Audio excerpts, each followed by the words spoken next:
দীর্ঘ 15 বছর পরে উন্মুক্ত পরিবেশে এই পূর্ণাঙ্গ অনুষ্ঠান। আসসালামু আলাইকুম ওয়া রাহমাতুল্লাহ।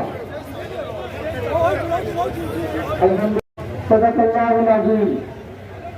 আজকে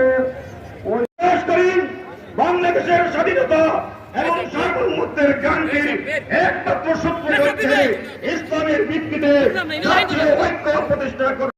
আসনের আমাদের সংসদ সদস্য প্রার্থী আমির ইসলাম ভাইকে নিযুক্ত করেন একটি সুখী সমৃদ্ধ বাংলাদেশ গড়ার জন্য।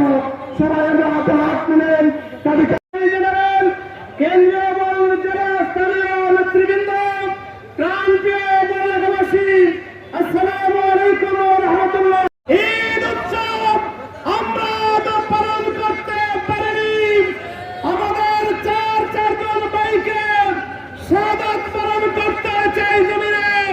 তাদের জানাজা আমাদের নেতৃবৃন্দ। আলহামদুলিল্লাহ والصلاة والسلام على رسول الله।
আলহামদুলিল্লাহ, আসসালাতু ওয়াসসালামু আলা রাসূলিল্লাহ।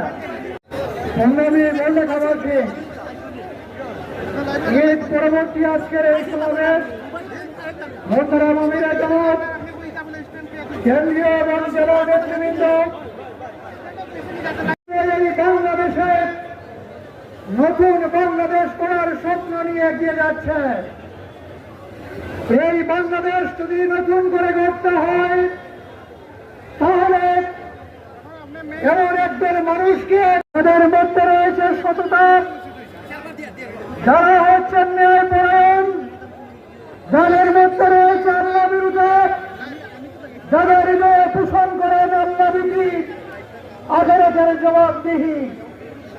এই ব্যক্তিগণ ছাড়া স্বাধীনতার উত্তর এই বাংলাদেশে আমরা দেখেছি প্রধান অনেক দল বারবার ক্ষমতায় এসেছেন, প্রতি জবাবদিহিতার কোন অনুভূতি না থাকার কারণে তারা নিজেদের আখের গোছানোর জন্য ব্যস্ত ছিলেন, দুর্নীতিতে লিপ্ত ছিলেন, দখলবাজিতে লিপ্ত ছিলেন, চাঁদাবাজিতে লিপ্ত ছিলেন।